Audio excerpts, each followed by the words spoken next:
ဘုံဘုံတို့တွေကဘယ်ထဲမှာနေတာတော့ဒုက္ခဘုံထဲမှာနေတာဒုက္ခဘုံထဲမှာနေတာမဟုတ်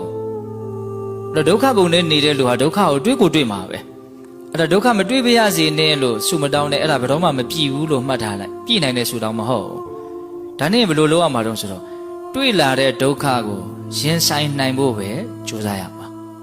မှတ်ထားနော်ဒါကိုမှတ်ထားနော်ဒုက္ခမတွေ့ဖို့ဆုတောင်းရမှာလားရင်ဆိုင်နိုင်ဖို့ကြိုးစားရမှာလားရင်ဆိုင်နိုင်ဖို့ကြိုးစားရမှာဟုတ်တယ်ဒုက္ခကလည်းဘယ်သူမှမျက်တတာမပေးဘူးသူ့ချော့လို့လည်းမရဘူးလက်ထိုးလို့လည်းမရဘူးတွေ့ပြီဆိုတွေ့မှာပဲဘုံဘုံတို့လှုပ်ထားဖို့အရာတွေ့ချင်ရတွေ့ကွာငါစိတ်ကိုမတုံမလှုပ်အောင်လုပ်မယ်ချမ်းသာအောင်လုပ်မယ်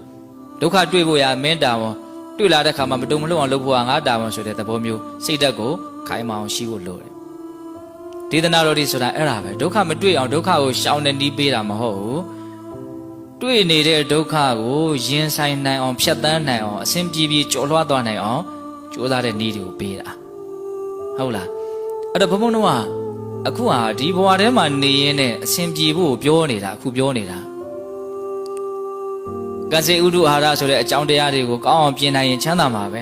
ကောင်းအောင်မပြင်နိုင်ဘူးဆိုရင်ဘာလို့မလို့ဆင်းရဲမှာနော်ပြစ္ဆုတ်ပံလည်းဆင်းရဲမယ်တန်တရားလည်းဆင်းရဲမယ်ကောင်းအောင်ပြင်နိုင်လို့ရှိရင်ပြစ္ဆုတ်ပံလည်းချမ်းသာမယ်တန်တရားလည်းဒုက္ခတိဘဝအစဉ်စဉ်မြင့်ပြီးတော့ဒုက္ခငြိမ်းနိုင်တယ်သို့တော့ဒီဘဝထဲမှာနေမယ်ဟေ့ဆိုရင်တော့ဒီခန္ဓာကိုယ်ကြီးကအိုတတ်တဲ့ခန္ဓာကိုယ်ကြီးအိုမှာဟုတ်လားနာတတ်တဲ့ခန္ဓာကိုယ်ကြီးနာမှာ तू ကခိုင်ခိုင်မာမာတိဆောက်ထားတာမဟုတ်ပြင်ဘက်ကနည်းနည်းလောက်အတိုက်ခိုက်လေးရှိတာ ਨੇ ပြောရရင် तू ကပျော့တယ်ပေါ့နော်နည်းနည်းမှအထိမခံတဲ့အကောင်ပဲဒါကြောင့်မြတ်စွာဘုရားကုံဘူးပမှန်မြေအိုးနဲ့တူတယ်ခွက်နဲ့ကွဲသွားနိုင်တယ်ဟုတ်လားဒါသူ့ရဲ့သဘာဝပဲလေသူ့ကိုနားလည်ထားဖို့လိုတယ်ပြီးရင်ဒီနေ့ဘာဖြစ်သွားမှာလဲပျက်စီးသွားမှာတေသွားမှာရှားထားပွေထားတာတွေပေါင်းတင်ဆက်ဆံတာတွေအကုန်ထားခဲ့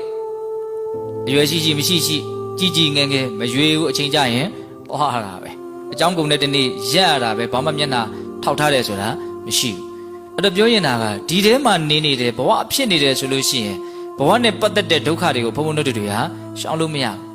အဲ့တော့ဒီဒုက္ခတွေကိုဘုံဘုံတို့ကမတွေ့ချင်ဘူးဟေ့ဆိုရင်အကောင်းဆုံးနီးလန်းရပါလေ